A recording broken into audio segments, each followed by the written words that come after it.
Solo Chowpatty स्वागत आप सभी का एक बार फिर से हमारे यूट्यूब चैनल पर and we are here with another lecture. जैसे कि आप सबने देख लिया होगा थंबनेल के अंदर, ये रहने वाला evaluation, meaning, need and objectives of evaluation in social science और types of evaluation, formative and summative evaluation और उसके सेलेंट फीचर्स क्या क्या होते हैं। ठीक है, तो जिन बच्चों का ये कॉमन टॉपिक है ना, चाहे वो सोशल साइंस है, चाहे वो बायोलॉजिकल साइंस है, चाहे वो कोई और सब्जेक्ट है, मैथमेटिक्स साइंस है या फिर कोई भी और सब्जेक्ट है, तो उन सभी बच्चों के लिए ये रहने वाला इंपॉर्टेंट टॉपिक, सभी इसको देख सकते हैं। समझ आई? क्योंकि आंकलन जो होता है ना, मूल्यांकन, वो सबका सेम ही तो होता है। अब फॉर्मेटिव जो होगा उसके फीचर चेंज थोड़ी ना हो जाएंगे जब अपन मैथ पढ़ाएंगे, तो चेंज थोड़ी ना हो जाएंगे। समेटिव के चेंज थोड़ी ना हो जाएंगे। सेलेंट फीचर तो वही रहते हैं ना, करेक्टरिस्टिक्स जो आपके गुण होते हैं। अगर आप अपने घर से बाहर निकल जाते हो तो क्या आपके जो करेक्टरिस्टिक्स हैं, ये विशेषताएं, गुण हैं, आपके फीचर्स हैं, वो चेंज हो जाएंगे? नहीं होंगे ना। तो बस दिमाग लगाना थोड़ा सा और मैनिपुलेट कर लेना चीज़ों को, बस रेफरेंस चेंज करनी होती है आपको। जैसे यहाँ पे अपन क्या बात करेंगे, सोशल साइंस के रेफर में बात करेंगे, तो यानी संदर्भ में, किसके कंटेक्स्ट में बात करनी है। तो मैथ की अगर बात होगी तो मैथ को कंटेक्स्ट में कर लेना ना थोड़ा बहुत। बायोलॉजिकल साइंस की बात होगी तो बायोलॉजिकल साइंस के कंटेक्स्ट में कर लेना। बस इतना है, बाकी स्टेप्स, प्रोसेस, सारा सेम चीज़ें रहती हैं। ठीक है, तो अभी अपन शुरू करते हैं। ठीक है, उसके बाद आप ज़्यादा से ज़्यादा शेयर करो, ठीक है, अपने हर एक फ्रेंड से। क्योंकि अगर अपन यहाँ पे मेहनत कर रहे हैं, क्योंकि 13 को एग्ज़ाम है, कोई बात नहीं, जितना पॉसिबल हो जाएगा ना उतना मैं आप तक मटेरियल प्रोवाइड करूँगा। ठीक है, जैसे कि आपने देखा होगा कि मैंने 9 लेक्चर अपलोड करे थे किसके, टीचिंग ऑफ इंग्लिश के, और मैंने देखा 90% जो है वो वहाँ से आया था। 90 क्या, 100% मान लो। अब देख लो वेरीफाई करके मेरे लेक्चर, और प्लस वो देख लेना क्वेश्चन पेपर उठा के। और जिन बच्चों ने लेक्चर देखे होंगे ना, मैं गारंटी देता हूँ कि अच्छे मार्क्स लेके आएंगे वो। और अगर जो मैंने कंटेंट प्रोवाइड करा था वो सारा पढ़ के गए होंगे और वैसे ही लिखा होगा। ठीक है, तो ये इंपॉर्टेंट टॉपिक है, क्योंकि इवैल्यूएशन आपको एग्जाम के अंदर आता है, 3 मार्क्स के अंदर आ सकता है। ठीक है, या फिर आपको 12 मार्क्स के अंदर आ सकता है ये क्वेश्चन, कि इसके इवैल्यूएशन क्या होता है, मीनिंग बताओ और टाइप्स ऑफ इवैल्यूएशन बताओ। या फिर ऐसे भी पूछ सकते हैं कि फॉर्मेटिव एंड समेटिव इवैल्यूएशन क्या होता है और इसके सेलेंट फीचर्स बताओ। तो अपन जो है वो जब भी ये लिखना शुरू करेंगे तो अपन सबसे पहले इवैल्यूएशन थोड़ा तो बताएंगे ना, अपन को थोड़ा उसका नींव के बारे में बताना पड़ेगा ना। समझ आया ना? तो बस यही चीज़ है, बस आपको थोड़ा सा मैनिपुलेट करना है। ठीक है, टाइम बहुत कम है आपके पास, कोई बात नहीं। ठीक है, जितना पॉसिबल हो सकेगा अपन यहाँ पे आपकी हेल्प करेंगे। ठीक है, बस आपको भी फुल सपोर्ट चाहिए। अपने को जो आपको मटेरियल प्रोवाइड कर रहा है, अपने को भी लगना चाहिए कि नहीं, बच्चों तक पहुँच रहा है और बच्चे सेटिस्फाइड हैं। समझ आया? अब देखो इवैल्यूएशन क्या होता है, अगर अपन सोशल साइंस के रेफरेंस में बात करें ना, तो ये एक प्रक्रिया होती है, डिटरमाइन करना the extent to which the objectives of social studies have been achieved by the students. यानी जो अपना उद्देश्य था, पढ़ाने का जो उद्देश्य था, ठीक है, या फिर सोशल स्टडीज़ पढ़ाने का जो उद्देश्य था, अगर यहीं पे मैथ हो जाता तो मैथ लिख दो ना, बायोलॉजिकल साइंस लिख दो ना इसकी जगह पे, आपका डेफिनेशन तो सेम रहेगा ना। बस अपने को एक्सटेंट ही तो मेज़र करना है, डिटरमाइन करना है कि कितनी चीज़ें उन्होंने गेन करी, जो अपना उद्देश्य था क्या वो हासिल करा या नहीं। जैसे अपन सोशल साइंस पढ़ा रहे हैं तो सोशल साइंस पढ़ाने का जो अपना उद्देश्य था, ये जो अपने लक्ष्य थे वो अचीव करे बच्चों ने कि नहीं, उसी को मेज़र करना, उसी को अपन क्या कहते हैं, इवैल्यूएशन। समझ आई? तो ये एक प्रक्रिया होती है डिटरमाइन करने की कि कितने एक्सटेंट तक जो है वो बच्चों ने ऑब्जेक्टिव, जैसे अपना ऑब्जेक्टिव था कि बच्चों के अंदर ना सोशल वैल्यूज़ इनकलकेट करनी है, तो कितनी उनके अंदर सोशल स्किल्स जो वो डेवलप हुई, सामाजिक जो कौशल होते हैं उसका विकास करना था, कितना विकास हुआ। समझ आई? अगर हिंदी वाला कोई बच्चा दिख रहा है ना, तो वो भी इसको देख सकता है, हिंदी मीडियम वाला, क्योंकि उससे क्या होगा, मैं हिंदी में बोल रहा हूँ, शुद्ध हिंदी में बोल रहा हूँ, उससे क्या होगा, जो आप मैं टर्म्स यूज़ कर रहा हूँ आप थोड़ा बहुत तो लिख ही सकते हैं, पैटर्न तो आप समझ आ जाएगा आपको। ठीक है, अब देखो evaluation is generally done for certification and placement purposes. तो सर्टिफिकेशन के लिए भी किया जाता है, आपको मिलता है ना लास्ट में एक सर्टिफिकेट मिलता है कि you have done your PG, जो भी मास्टर्स जो भी आपने कर दिया, तो उसके बाद आपको एक डिग्री मिलती है। या फिर प्लेसमेंट पर्पज़ के लिए भी, जैसे अपन क्या करते हैं, लास्ट क्वालिफाई करते हैं एग्ज़ाम, उसके बेस पर आपको आगे एग्ज़ाम के अंदर या फिर आप हायर इंस्टीट्यूशन के अंदर आपको जो है वो नए नए कोर्स ऑप्ट करने का मौका मिलता है, या फिर जॉब्स मिलती हैं। तो वही आ गया प्लेसमेंट पर्पसेस के लिए अपन जो है वो इवैल्यूएशन करते हैं। But it has also great importance for instructional purposes के लिए भी इसकी बहुत ज़्यादा इंपॉर्टेंट, यानी बहुत ज़्यादा इसका महत्व है। अब वो महत्व कैसे है, वो इसलिए है क्योंकि देखो इससे क्या करते हैं ना, अपन असेस करते हैं कि बच्चा कितना सीख रहा है, बच्चे को कहीं डिफिकल्टीज तो नहीं आ रही सीखने में। जो टीचर होता है ना, टीचर क्या होता है कि बच्चे की नीड्स क्या हैं, एबिलिटीज़ क्या हैं, कैपेबिलिटीज़ क्या हैं, उनको अंडरस्टैंड कर पाता है, और फिर उसी के अकॉर्डिंग अपना जो भी पढ़ाने का तरीका है उसको मैनिपुलेट कर सकता है, मॉडिफाई कर सकता है। समझ आई? तो इंस्ट्रक्शनल पर्पसेस में भी इसकी बहुत ज़्यादा ग्रेट सिग्निफिकेंस है।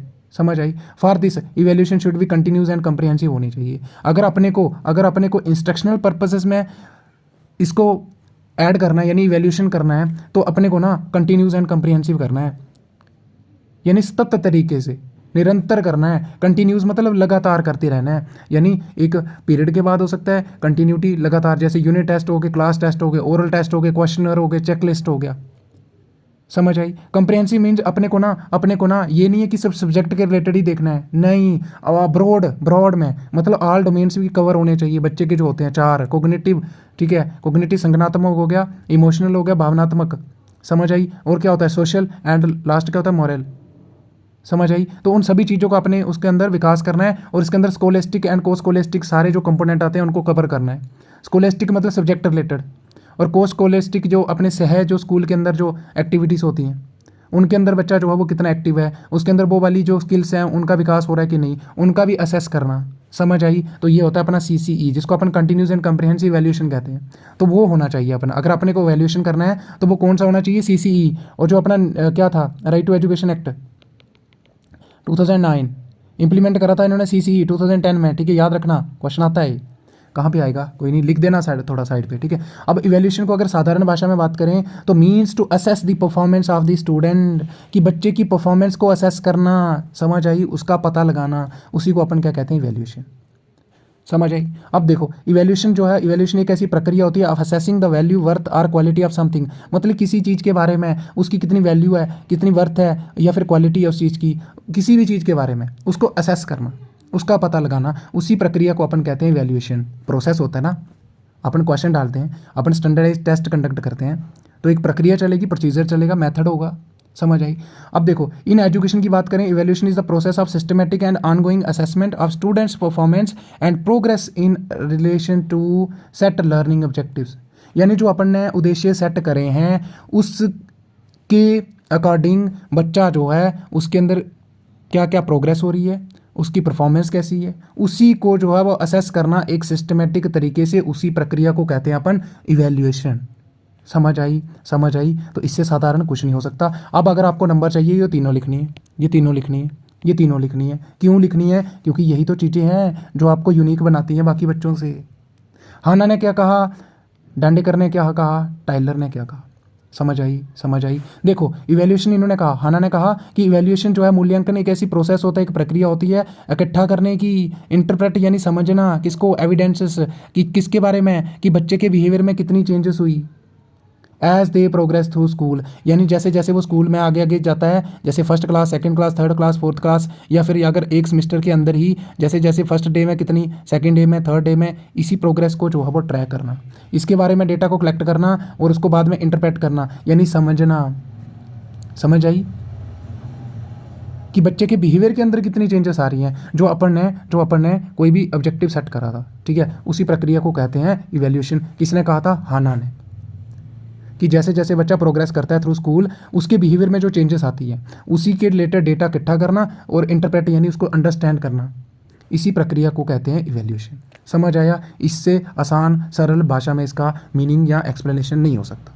अब देखो डांडेकर जी ने क्या कहा, डांडेकर कहते हैं कि evaluation can be defined as the systematic method which ascertains the extent to which the students has been able to achieve the objectives, मतलब कितने एक्सटेंट तक, कितने दायरे तक जो बच्चा है वो एबल है या अचीव कर चुका है ऑब्जेक्टिव को।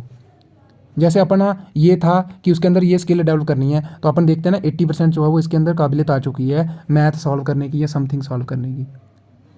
समझ आई। और ये एक सिस्टमेटिक मेथड होता है पता लगाने का। सर्टेन क्या होता है, पता करना किसी चीज़ के बारे में, है ना, कि कितने एक्सटेंट तक बच्चे ने जो है वो ऑब्जेक्टिव जो है वो अचीव कर लिया। समझ आई। तो ये डांडेकर ने कहा था, या फिर वो योग्य है उसको अचीव करने में।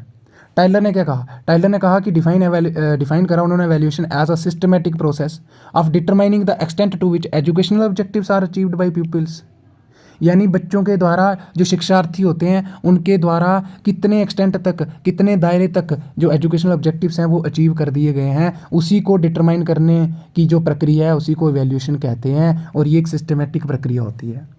समझ आया, समझ आया। ये तीनों आप लिख के आओगे। बहुत सरल भाषाएं मैंने यहाँ पे ऐड करी हुई हैं, सॉरी डेफिनेशंस ऐड करी हैं। बहुत सारी डेफिनेशंस हैं, अलग अलग स्कॉलर्स के द्वारा अलग अलग डेफिनेशन फिलोसफर के द्वारा दी गई है, पर अपने को उनसे मतलब ही नहीं है ना, अपने को मतलब ही नहीं है ना, अपने को तो एग्ज़ाम के अंदर नंबर लेके आना है। तो उनके लिए ना ये काफ़ी है। जो बच्चा ये 3 लिख के आएगा ना, मैं गारंटी देता हूँ। और मोस्ट इंपॉर्टेंट क्वेश्चन है ये, 12 में भी आएगा और 3 में भी आएगा, ठीक है। अब देखो, evaluation provide information to students and teachers to improve learning outcomes. कैसे देता है, कैसे देता है इन्फॉर्मेशन? अपन जब असेस करते हैं ना, टेस्ट लेते हैं ना, ओरल टेस्ट लेते हैं या फिर अपन जो है वो स्टैंडर्डाइज टेस्ट लेते हैं, तो उससे ना अपने को इन्फॉर्मेशन मिलती है, बच्चे के बारे में जानकारी मिलती है। किसको? बच्चे के बारे में, और टीचर को भी मिलती है। समझ आई? टू इम्प्रूव लर्निंग आउटकम्स, अब बच्चे को भी तो मिलेंगी ना। बच्चे ने नंबर लिए 10 कितने में से, 50 में से, उसको भी बोलेंगे ना टीचर कि तुम क्या कर रहे हैं, कहाँ पे दिक्कत आ रही है, आइडेंटिफाई करेंगे ना वो। तो दोनों को मिला ना इन्फॉर्मेशन। हो सकता है बच्चा घर पे पढ़ता ना हो, तो उसको भी लगेगा कि कहीं ना कहीं अपन ना पढ़ नहीं रहा, अपने को पढ़ना है। समझ आइए, ठीक है। Improve learning outcomes and measure the effectiveness of teaching and learning practices. वही कि जो टीचर है वो जान पाता है कि अपन जो मेथड यूज़ कर रहा है पढ़ाने को वो कितना इफेक्टिव है, जो अपन स्ट्रेटजीज यूज़ कर रहा है, मेथड यानी जो अपन तरीके यूज़ कर रहा है पढ़ाने के, क्या वो इफेक्टिव हैं भी कि नहीं है। समझ आया कि नहीं? The evaluation enable the teachers to know the effectiveness of method used for teaching and if there is any need to change या modify या adjust their teaching strategy methods। क्या कहीं पे ज़रूरत तो नहीं है कि अपन जो मेथड है इस मेथड को चेंज करने की ज़रूरत तो नहीं है, ये भी टीचर को जो है वो पता चलता है। समझ आया? समझ आया? फिर वो समझ, अगर उसको आया, उसको भी समझ आया ना कि अगर अपने को हाँ ज़रूरत है तो वो भी चेंज करेगा। समझ आया? तो उसके बाद देखो, evaluation is a systematic process of collecting evidence about student progress and achievement in both cognitive and non cognitive, यानी संज्ञानात्मक और सह संज्ञानात्मक एरियाज जो हैं बच्चे के। संज्ञानात्मक मतलब इंटेलेक्चुअल बुद्धि, कि दिमाग के अंदर नॉलेज कितनी आई, उसकी स्किल कितनी आई। और कोग्निटिव जो होती हैं, को नॉन कोग्निटिव मतलब जैसे इमोशनल, दो दूसरी हो जाती है हमारी, social values, skills, ethical values, ये भी उसके अंदर देखनी है ना अपने को। और of learning based on which judgement are formed and decision are made, और जिसी के आधार पर अपन क्या करते हैं, लास्ट में डिसीजन भी लेते हैं कि हाँ ये बच्चा जो है वो अभी फुली प्रोफिशेंट हो चुका है। अगर नहीं है प्रोफिशेंट तो अपन कैसे इसको प्रोफिशेंट बना सकते हैं और डिसीजन भी ले सकते हैं। समझ आई? उसके आधार पर अपन डिसीजन लेते हैं ना, अपनी पॉलिसी चेंज करते हैं ना, मेथड चेंज करते हैं पढ़ाने का, करिकुलम भी चेंज हो सकता है। समझ आई? अब देखो, इट हैज़ 3 कंपोनेंट होते हैं। पहले अपन क्या करते हैं, इन्फॉर्मेशन कलेक्ट करते हैं, फिर इन्फॉर्मेशन प्रोसेसिंग यानी वही इंटरप्रेट करते हैं, और लास्ट में अपन जजमेंट देते हैं, फिर डिसीजन लेते हैं। समझ आया? समझ आया? जैसे अपन ने इन्फॉर्मेशन कलेक्ट करी, बच्चों का टेस्ट कंडक्ट करा, बच्चों का बहुत वीक रिस्पॉन्स था। अब अपन ना उसको समझेंगे कि बच्चों का वीक रिस्पॉन्स क्यों था। जो टीचर अप्रोच यूज़ कर रहा है, मेथड यूज़ कर रहा है, स्ट्रेटजी यूज़ कर रहा है पढ़ाने को, कहीं उसमें फॉल्ट तो नहीं है ना। तो वो आ गया इन्फॉर्मेशन प्रोसेस। अब जजमेंट बताएगा कि टीचर जो है वो जो बच्चों को समझ नहीं आ रहा है उनको इस तरीके से पढ़ाओ, तो जजमेंट आ जाएगी एंड देन अपन डिसीजन ले लेंगे कि हाँ ऐसे पढ़ाना है अपने को।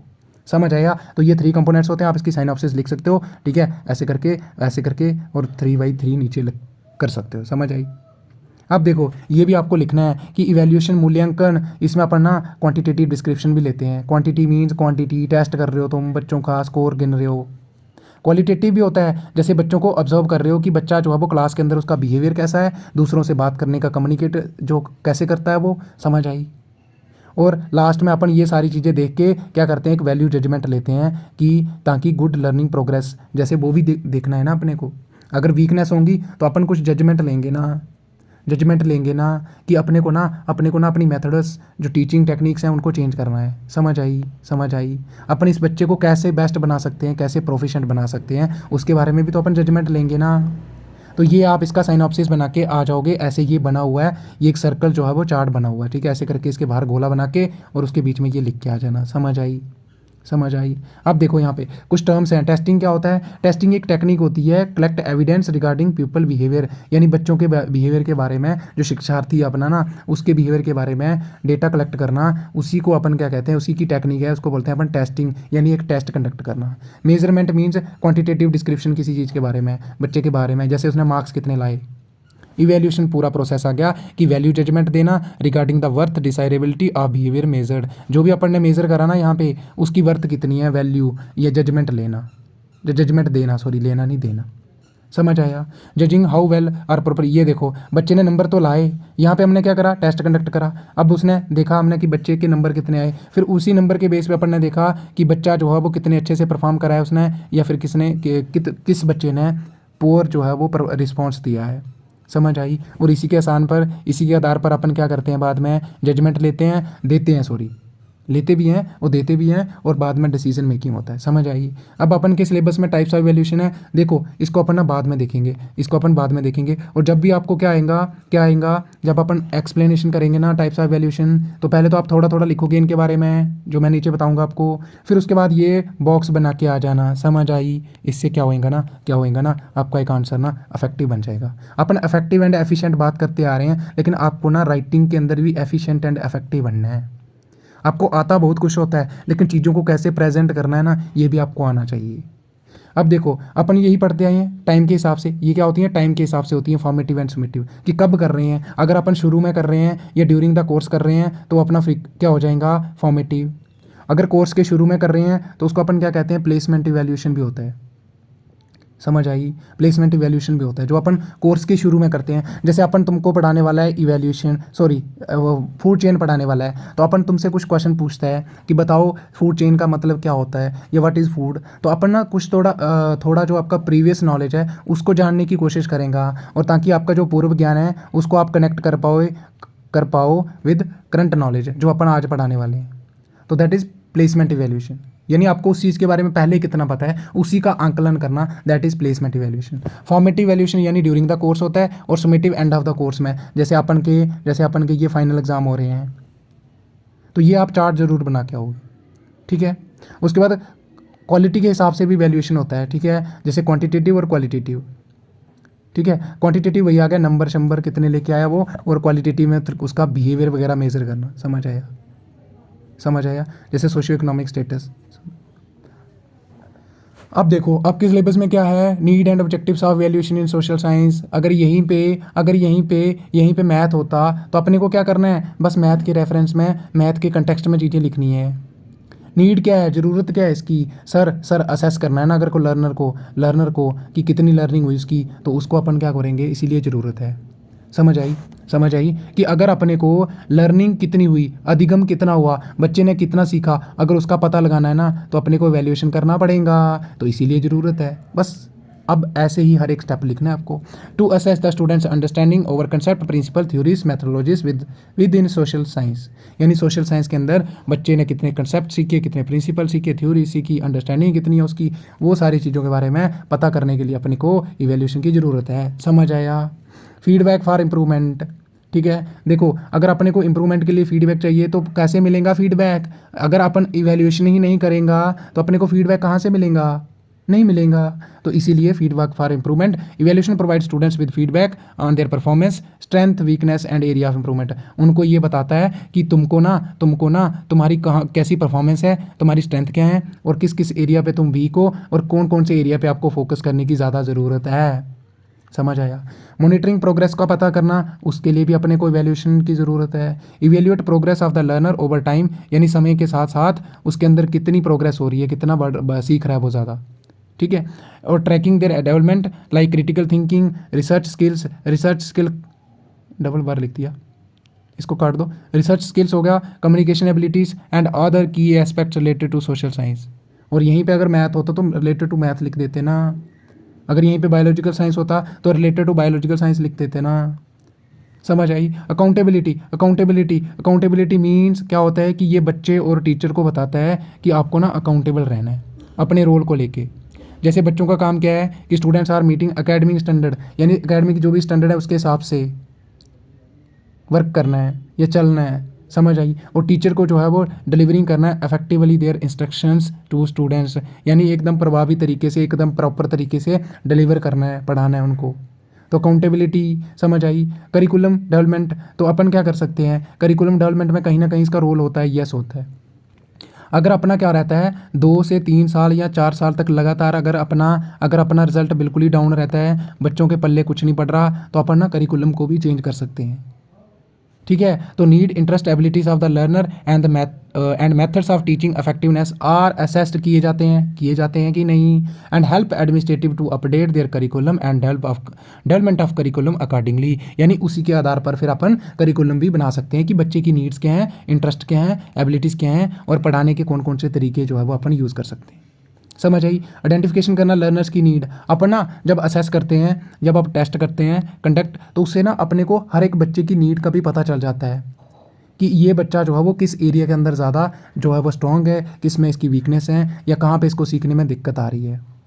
ठीक है, तो identify individual learners needs and allow educators to update edit prepare their instructional material and methods of teaching. वो अपने हिसाब से फिर टीचर जो है वो अपडेट या फिर जो नया तरीका होता है पढ़ाने का उसको अपना सकते हैं। समझ आया कि नहीं। अब preparation for higher education or career, yes, अगर आपका रिजल्ट अच्छा रहता है तो अपन ना आने वाले टाइम में भी अच्छा करेंगे। अगर आपके अंदर अभी स्किल्स डेवलप हो जाती है ना तो आपको दिक्कत नहीं आएंगी फ्यूचर में। वही लिखा है, assessment and helping students to improve and develop skills like critical thinking, research, creativity, communication abilities and allow them to provide several opportunities in higher education. समझ आया। जिसकी ये सारी स्किल्स होंगी, क्या उसको वहाँ पे ऑप्शन नहीं मिलेंगे? आगे जाके मिलेंगे ना, ज़्यादा ऑप्शन मिलेंगे। जिसके पास कम्युनिकेशन स्किल्स अच्छा होएगा रहेगा तो आगे जाके उसको ज़्यादा अपॉर्चुनिटीज़ मिलेंगी ना। वही लिखा है। ठीक है, तो ये अपने क्या रहते हैं, नीड आ गया कि क्यों ज़रूरत है। अब देखो इसके क्या है, objectives of evaluation in social science. अगर यहीं पे मैथमेटिक्स होता तो बस मैथ लिख देते ना यहाँ पे। क्या उस पे अपन अंडरस्टैंडिंग को असेस नहीं करते कि बच्चों को कितनी समझ आ रही है, उसका पता नहीं लगाते? मैथ के अंदर लगाते हैं ना। यहाँ पे भी वही पता लगाना है। Assessing the students understanding over concept, fact, theories, values. ये अपना क्या आ गया, पहला उद्देश्य कि उसका पता लगाना। क्रिटिकल थिंकिंग का पता लगाना, यानी बच्चे की, स्टूडेंट की ability to think, analyse information and drawing conclusion वो कितनी है, उस चीज़ के बारे में पता लगाना कि तार्किक सोच जो होती है, समझ आई, तर्क निकालना, रीजनिंग स्किल जिसको अपन कहते हैं। ठीक है, कि उसके अंदर कितनी क्षमता है कि वो कितना तरीके से क्रिएटिव तरीके से सोच सकता है। एनालाइज यानी विश्लेषण कर सकता है चीज़ों का, नहीं यानी तोड़ना फिर समझना कि क्या कहना चाहती है कोई इन्फॉर्मेशन अपने को, कंक्लूजन ड्रा करना उसी इन्फॉर्मेशन में से। तो इन स्किल का भी पता लगाना, ये भी अपना उद्देश्य रहता है किसका, इवैल्यूएशन का। एप्लीकेशन ऑफ नॉलेज, कि बच्चे ने जो भी सीखा, क्या वो जो नॉलेज सीखी है क्या वो उसको अप्लाई कर सकता है डिफरेंट सिचुएशन में, इसका भी पता लगाना अपना उद्देश्य रहता है ना इवैल्यूएशन का। कम्युनिकेशन स्किल्स का पता लगाना, ठीक है, assessment of the students ability to communicate ideas, arguments and ability to communicate social issues effectively. क्योंकि अपन ना सोशल साइंस के कंटेक्स्ट में बात कर रहे हैं यहाँ पे। समझ आई कि बच्चे का पता लगाना कि उसके अंदर कितनी क्षमता है कि क्या वो कम्युनिकेट कर पाता है आइडियाज़, आर्गूमेंट्स, या एबिलिटी कितनी है उसके अंदर कि जो भी सोशल इश्यूज़ है उनको वो कम्युनिकेट कर सकता है कि नहीं एकदम प्रभावी तरीके से।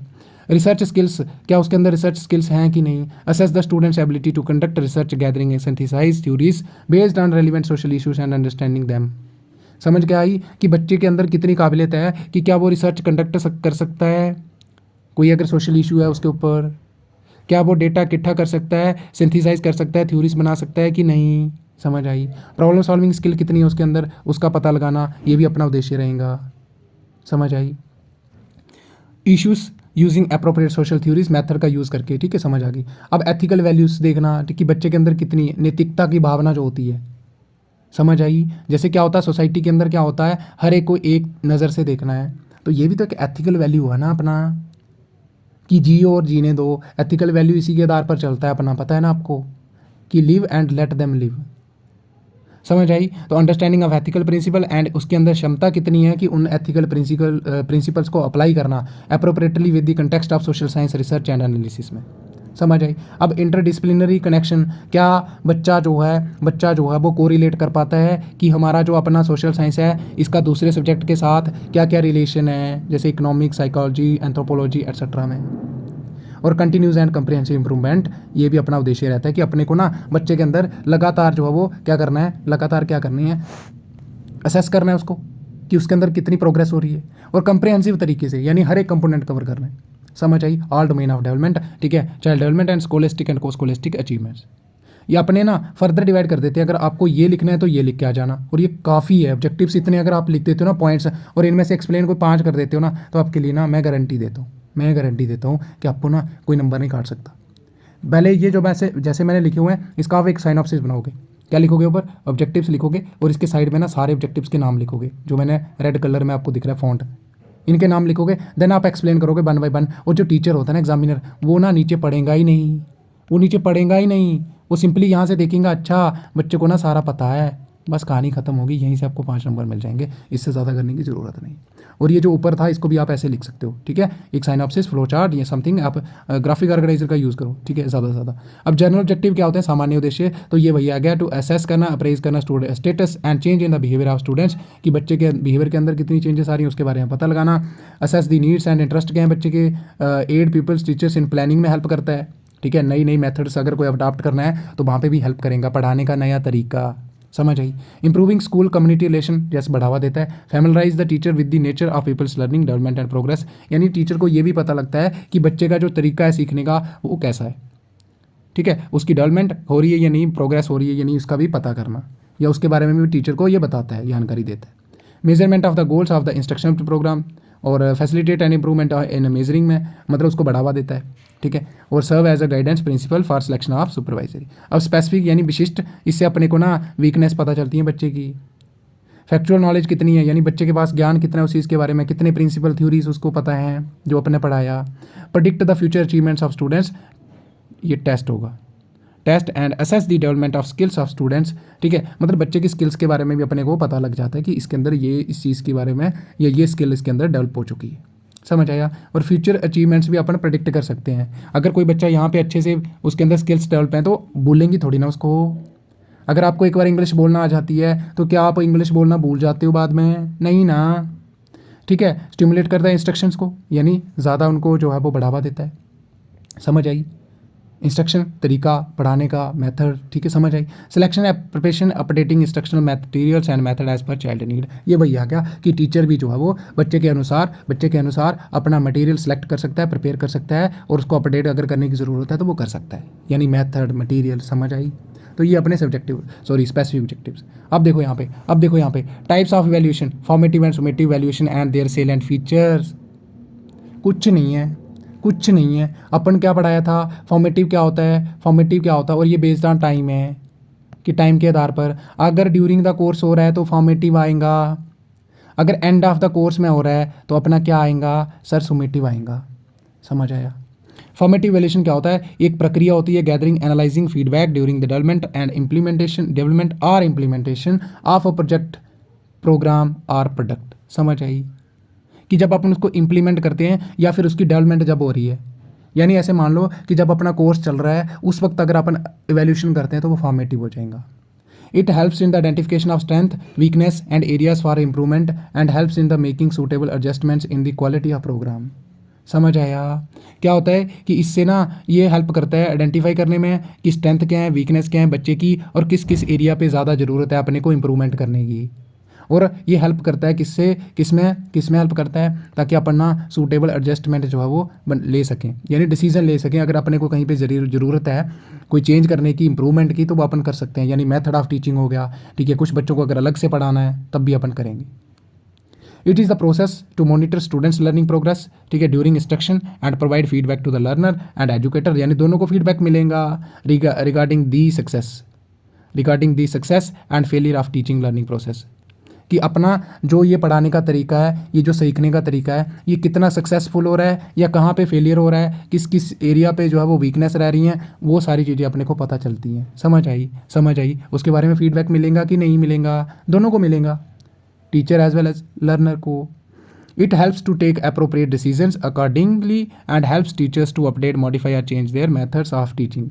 अगर इसको अपन को सिंपल में लिखना होगा ना, तो सिंपल में कैसे लिखेंगे कि formative evaluation is a type of evaluation that is conducted during the course या प्रोग्राम या प्रोजेक्ट या प्रोडक्ट, ऐसे लिखते हैं ना, समझ आई। जो ऊपर मैंने बताया था आपको, ये आप ये देखो कि पर्पस, ये देखो डिटेक्ट स्ट्रेंथ एंड वीकनेस, वही बताया मैंने, ड्यूरिंग द कोर्स बताया मैंने, एरिया कवर्ड 1 यूनिट हो सकता है, नंबर ऑफ यूनिट हो सकते हैं, not always for permanent record नहीं होता।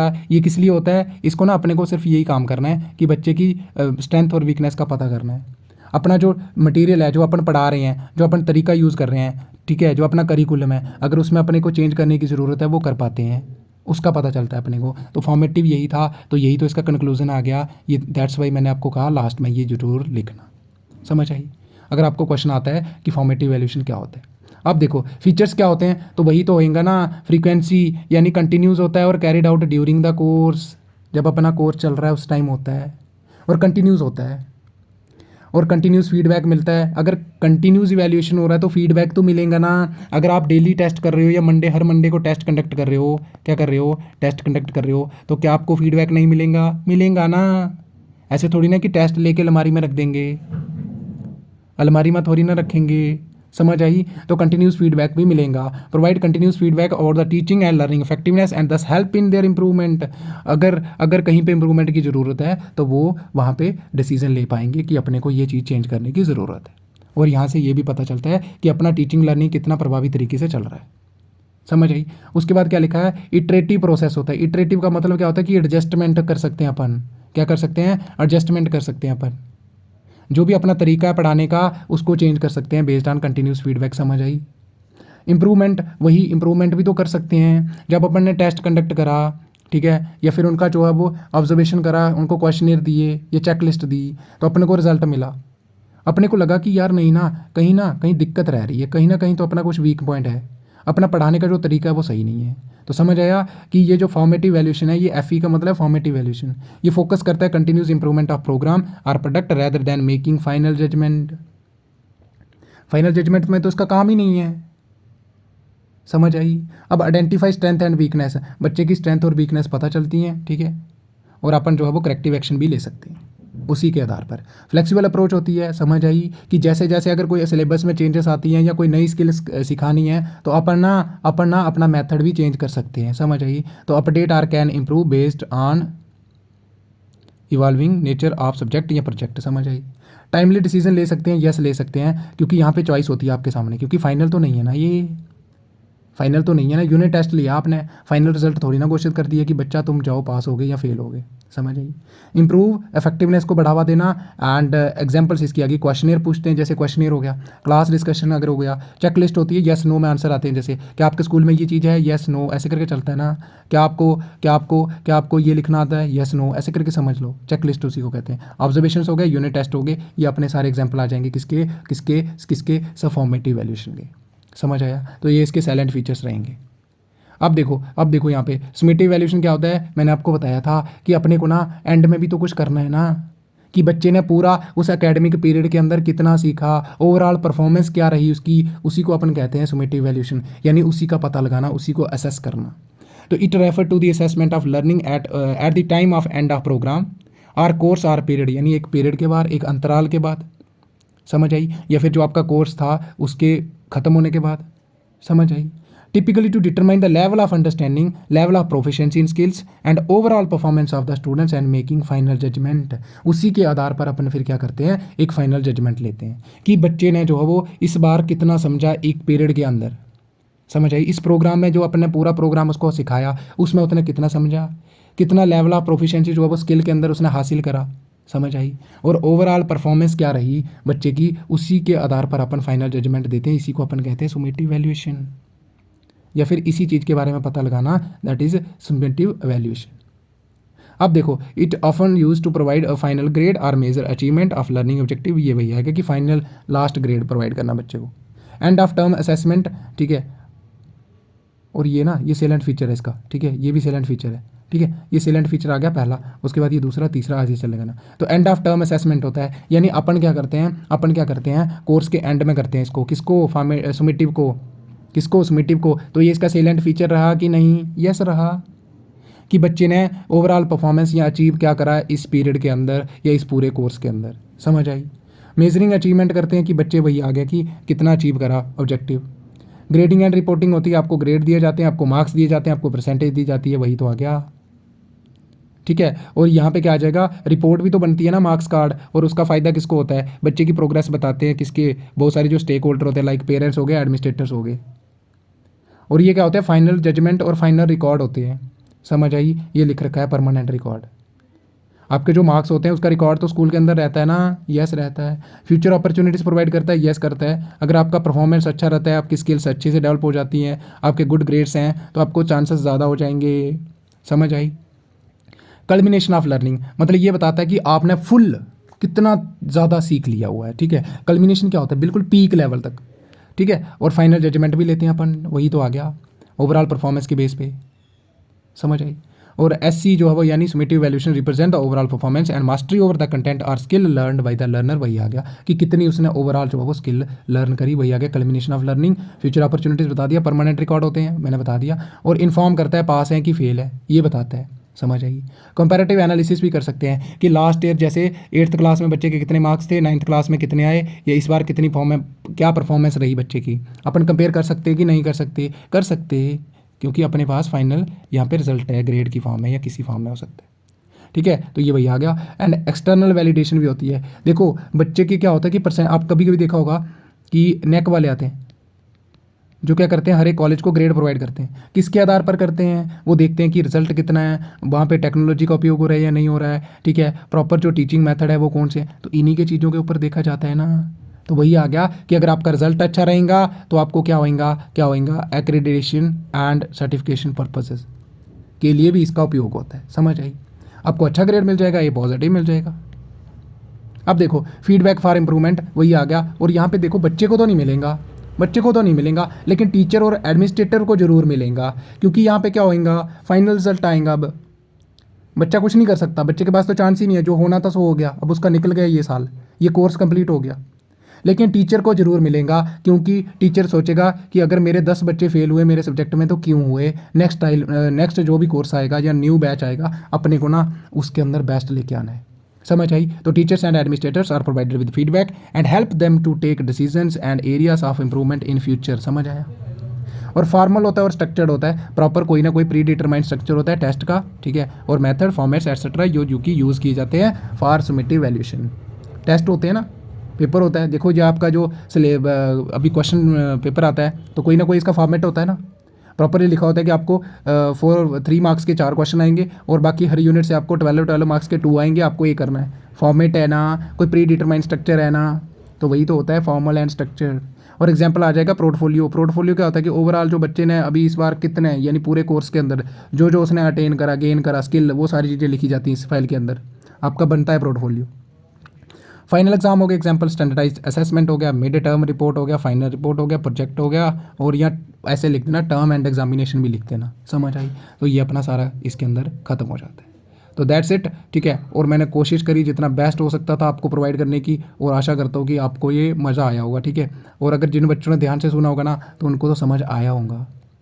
कुछ नहीं है, बस आपको ना अपना थोड़ा सा जो दिमाग है ना इसको आउट ऑफ द बॉक्स सोचना है बस, तो फिर तो चीज़ें आसान हो जाती हैं। और लास्ट में ये ज़रूर लिखना, देखो मैं बता देता हूँ यहाँ पे जो मैंने पढ़ाया नीचे उसी का कंक्लूजन है, ये उसी का कंक्लूजन है। देखो पर्पज़ क्या होता है, सर फॉर्मेटिव ना अपन स्ट्रेंथ और वीकनेस के लिए पता करने के लिए लगाते थे या एवेल्यूशन कंडक्ट करते थे। इसमें क्या चलता था, ओवरऑल अचीवमेंट का पता चलता था कि बच्चे ने पूरे कोर्स के अंदर कितना सीखा। फ्रीक्वेंसी यानी कब होता है, सर ड्यूरिंग कोर्स होता है, और ये एंड ऑफ द कोर्स में होता है क्या, समेटिव। एरिया कवर्ड यानी कितना, तो सर एक यूनिट भी हो सकता है, नंबर ऑफ यूनिट भी हो सकते हैं, या फिर नंबर ऑफ टॉपिक या सिंगल टॉपिक भी हो सकता है, और इसमें पूरा कोर्स, समझ आई। और यूटिलिटी क्या है, क्या ये फाइनल में या परमानेंट रिकॉर्ड के लिए होता है, सर नॉट ऑलवेज। जैसे आपके क्या होता है, माइनर 1 के एग्ज़ाम काउंट होते हैं, माइनर 2 के होते हैं, ठीक है, लेकिन कभी कभी ऐसे देखा होगा आपने कि यूनिट टेस्ट होते हैं तो क्या उनके काउंट होते हैं, नहीं ना, तो नॉट ऑलवेज, लेकिन ये परमानेंट रिकॉर्ड के लिए होएगा। फीडबैक इमीडिएटली मिलता है, लेकिन इसमें क्या होता है, नहीं मिलता है। इसमें अपने को पता चलता है कि अपन फेल हैं कि पास हैं, इसमें अपने को मिलेगा ना। अगर आपने यूनिट टेस्ट दिया तो दूसरे दिन ना टीचर आ जाएंगे क्लास में कि खड़े हो जाओ, पहले तो वो आपको आपकी आंसर शीट देगा, फिर बोलेगा कि जिनके मार्क्स 7 से कम है आउट ऑफ 10 खड़े हो जाओ। आपको फीडबैक मिलेगा, इमीडिएटली मिलेगा। आपको क्वेश्चनेयर पूछा जाए या फिर आपको जो है वो अभी ग्रुप डिस्कशन करने के लिए बोला गया तो अपने को उसी टाइम फीडबैक मिलेगा, यस। लेकिन इसमें फाइनल रिजल्ट के बाद कोई फीडबैक देगा आपको, कोई नहीं देगा ना। फीडबैक टू फैकल्टी, यहाँ पे क्या होता है, अगर वीकनेस ज़्यादा होती है तो मिलेगा कि आप जो है वो अपना मेथड चेंज करो, यानी टीचर को, और मेथड जो है वो अप्रोच या इंस्ट्रक्शनल मटेरियल जो है उसको बच्चे के नीड के हिसाब से अपने को डिज़ाइन करो। इसमें ओवरऑल पास फेल का पता चलता है, ठीक है, कि मेरे कितने बच्चे फेल हुए, जो एक टीचर होता है मेरे सब्जेक्ट के कितने पास हुए। और चेंज आर अपडेट, यस इसमें अपन चेंज कर सकते हैं, पढ़ाने का तरीका, ठीक है, लर्निंग इन्वायरमेंट, ठीक है, वो चेंज कर सकते हैं। ऑडियो विजुअल एड्स इनके थ्रू जो भी अपन चेंज कर सकते हैं, मॉडिफाई कर सकते हैं, लेकिन यहाँ पे अपन जजमेंट देते हैं फाइनल, समझ आई।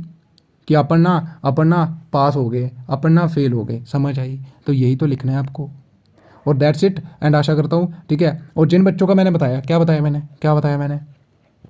मैंने बताया कि जिन बच्चों का भी ये सिलेबस के अंदर है ना इवैल्यूएशन, चाहे वो मैथ का बच्चा है, ठीक है, चाहे वो सोशल साइंस का बच्चा है, और या फिर चाहे वो बायोलॉजिकल साइंस का बच्चा है, उनके अंदर ये है ना, तो उनके लिए, सबके लिए कॉमन है ये।